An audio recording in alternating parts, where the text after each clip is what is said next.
अस्सलाम वालेकुम नाज़रीन, बागी स्पेशल की एक नई एपिसोड के साथ मैं हूँ आपकी मेज़बान अफीफ़ा रोह और आप देख रहे हैं बागी टीवी का फेसबुक और यूट्यूब चैनल। मेरे साथ मौजूद हैं रिजवान रज़ी साहब, जिनसे आज हम जानेंगे कि इस वक्त जो मुल्क में गिरफ्तारियों का सीज़न चल रहा है और टक्कर के लोगों को एक बहुत बड़ी टक्कर मिल गई है, तो अब आगे होने क्या जा रहा है। जी रिजवान रज़ी साहब, अस्सलाम वालेकुम। वालेकुम अस्सलाम। सर, ये टक्कर के लोगों को ऐसी टक्कर मिली है कि अब उनके होश उड़े हुए हैं और जमील फारूकी साहब जो पहले ही बेचारे जो है वो काफ़ी ज़्यादा परेशान थे, रो रहे थे, तो अब वो रिमांड पे पुलिस के हवाले भी कर दिए गए हैं 2 दिन के लिए।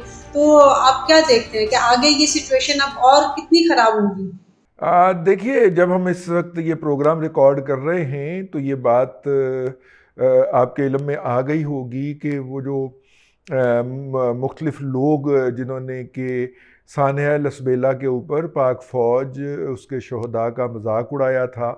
पाक फ़ौज की क़यादत को तो वो दिन रात जो है वो गालियाँ बकते रहते हैं, लेकिन शहदा का मजाक उड़ाया गया जिससे शहदा के ख़ानदान जो थे वो हर्ट हुए, उनके जज्बात मजरूह हुए और फिर उसका नतीजा ये निकला कि जो पीटीआई के सदर हैं आरिफ अलवी साहब, उनको ये पैगाम पहुंचाया गया कि आप शहदा के जनाजे पर तशरीफ़ ना लाइएगा, आपका कोई अच्छा इस्तकबाल नहीं होगा यहाँ पे। बाद में वो उनके यहाँ गए, उनके बच्चों से मिलके उन्होंने पुरसा दिया, लेकिन ये है कि ये यहाँ तक मामला पहुँच गया। अब उसकी तहकीकात हो रही हैं और उन तहकीकात के नतीजे के अंदर इस वक्त बहुत सारे ऐसे अकाउंट्स सामने आए हैं। 187 के करीब 580 में से तकरीबन 550 में से 187 तो वो लोग हैं जो बाकायदा पीटीआई का प्रोफाइल लिख के या पीटीआई के जो है वो इमरान खान साहब का तस्वीर लगा के तो ये ट्रोलिंग कर रहे थे।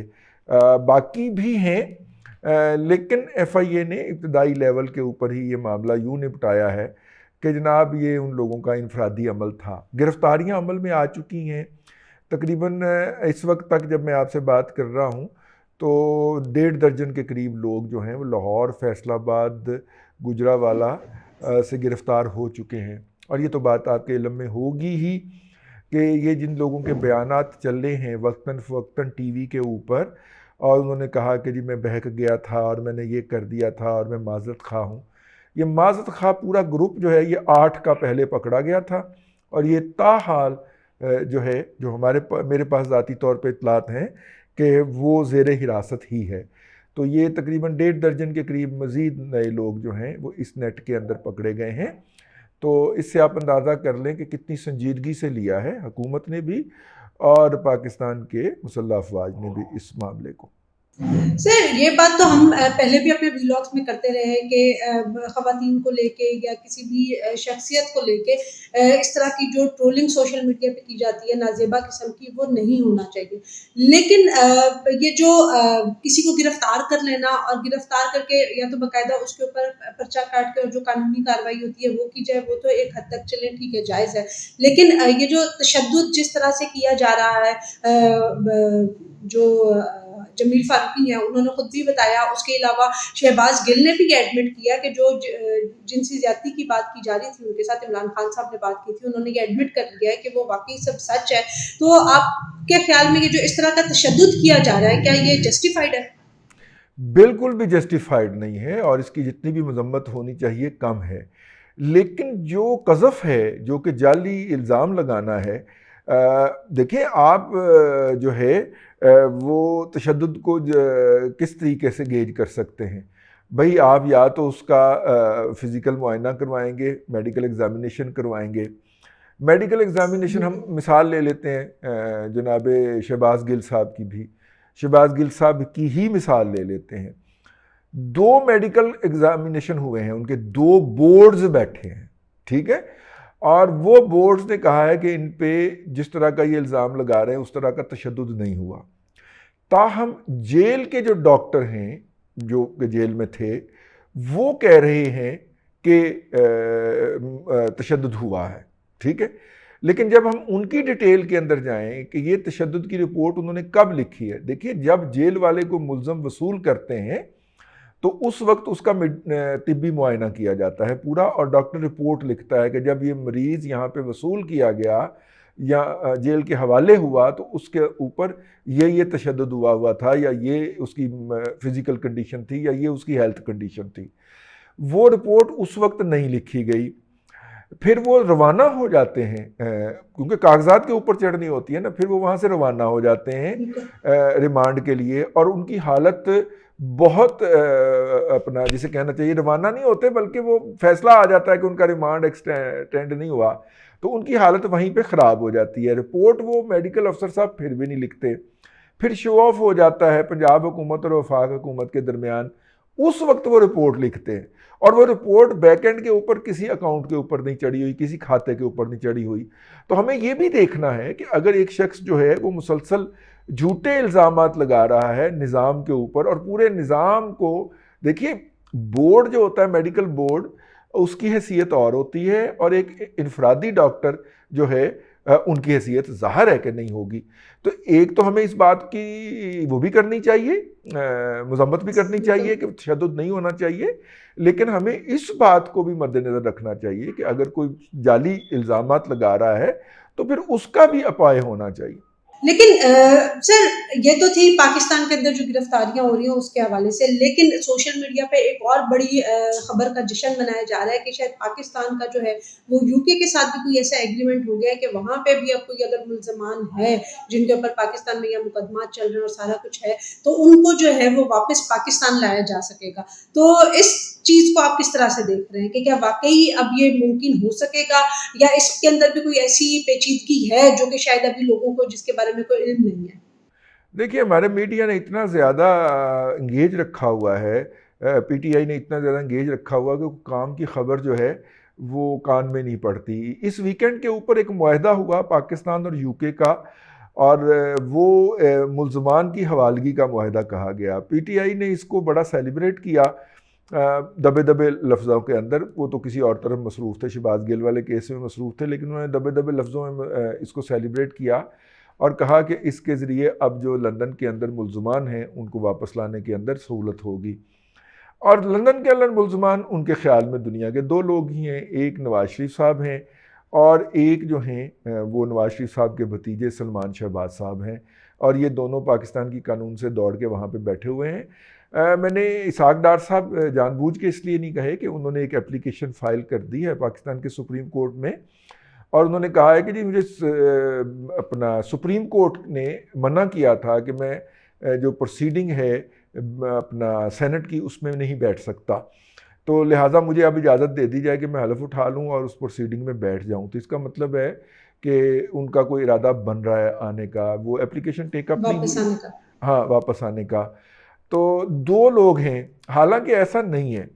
अगर मैं आपको याद दिलाता चलूँ तो 2008 के अंदर बरतानिया ने अपनी मईशत खोलने के लिए, ओपन अप करने के लिए, उन्होंने वहाँ पे तालीमी इदारे जो थे ना, ये पॉलीटेक्निक टाइप के जो इंस्टीट्यूट जो थे, जो ओ लेवल के बाद 1 साल का या 2 साल का डिप्लोमा करवा देते हैं, जो कि डिग्री नहीं होती, लेकिन उन पॉलीटेक्निक इदारों को, हाँ ये पॉलीटेक्निक डिप्लोमा होता है, ये पॉलीटेक्निक अदारे पाकिस्तान में भी पाए जाते हैं। इन पॉलीटेक्निक अदारों को उन्होंने डिग्री अवार्डिंग स्टेटस दे दिया था, और साथ में उनको इजाज़त दी थी कि अगर बैरून मुल्क से कोई बंदा जो है वो वहाँ पे दाखिला लेना चाहे तो उनको आप दाखिला दे दें।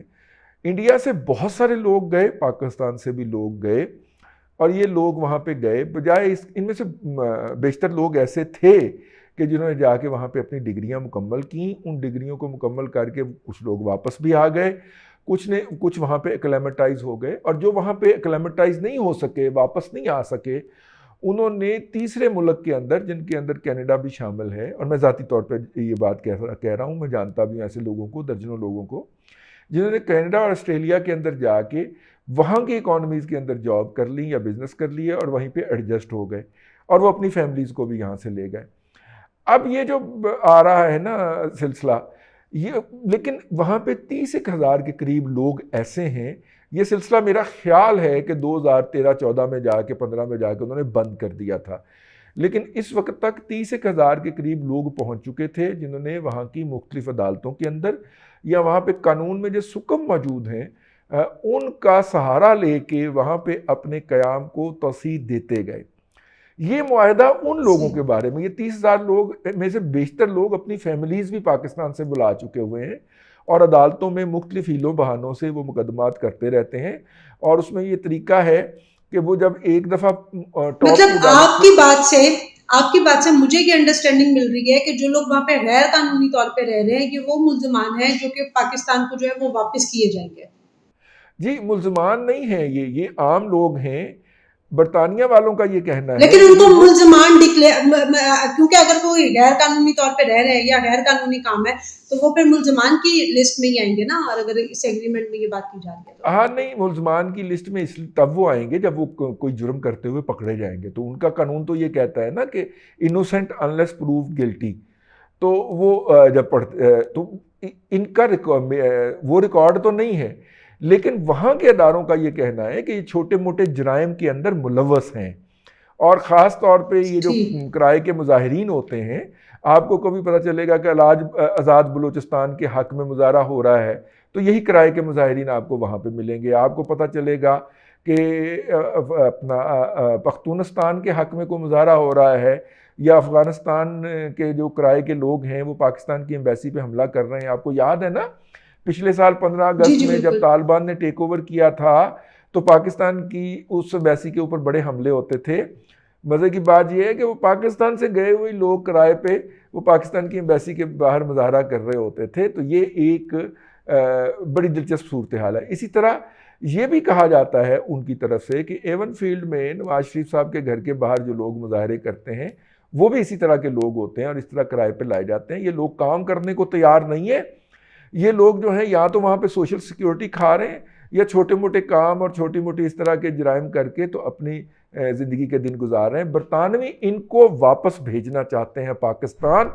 और ये 30,000 के से ज़ायद लोग हैं। अब तो इनकी फैमिलीज़ भी साथ हो गई, तो ये लाख से 1.25 लाख से 1.5 लाख के करीब लोग बनते हैं। इनको उन्होंने 60,000 लेकिन सालाना की। सर यहाँ पे सवाल अब ये उठता है कि अगर बरतानिया इनको वापस भेजना चाहता है और ये लोग वापस आते हैं, तो जो हमने ओवरसीज पाकिस्तानियों में देखा है तो बहुत बड़ा वोट बैंक जो है वो पीटीआई का है। और अगर इस एग्रीमेंट की वजह से ये सब कुछ होता है जिसको पीटीआई सेलिब्रेट कर रही है, तो ये तो पीटीआई की बहुत ज्यादा अगेंस्ट चली जाएगी बात। जी जी, बल्कि मज़े की बात यह है कि ये मुआहदा शुरू पीटीआई ने ही किया था, इनिशिएट पीटीआई ने ही किया था। शहजाद अकबर साहब इसके मदारुल महाम रहे हैं और फवाद चौधरी साहब इसे बहुत ज़्यादा बढ़ के मतलब लगाते शहजाद रहे। अकबर साहब के कारनामों में एक ये कारनामा भी है। हाँ, हर ये लोग इसके ऊपर तराने गाते रहे हैं, लेकिन इसका मेजर जो नुकसान होना है वो पीटीआई के सपोर्टर्स को ही होना है और होगा। इसलिए मौजूदा हुकूमत ने चुपके से इस पे दस्तखत किए हैं और मुस्कुरा के वो मुआहदा जेब में डाल दिया है कि अच्छा ये जो लोग आएंगे लाख, 1.25 लाख, 1.5 लाख, ये इतने तो कम होंगे ना वहाँ पे मुजाहिरीन में से। तो मेरा नहीं ख्याल इतने कभी मुजाहिरीन हुए। सही। ठीक, आपने जो है वो बड़ी डिटेल से इस एग्रीमेंट के हवाले से भी रोशनी डाली और जो गिरफ्तारियों का आज सिलसिला चल रहा है उस पर भी। तो रज़ी साहब आज के लिए जो है वो आपका बहुत बहुत शुक्रिया। आने वाली वीडियो में जो है वो मुल्क की सूरत हाल पे और जो भी सारे मामला होंगे वो आप तक ज़रूर पहुँचाते रहेंगे। वीडियो आपको पसंद आए तो लाइक और सब्सक्राइब ज़रूर कीजिएगा और वीडियो को शेयर कीजिएगा। अंटिल द नेक्स्ट टाइम, अल्लाह हाफ़िज़।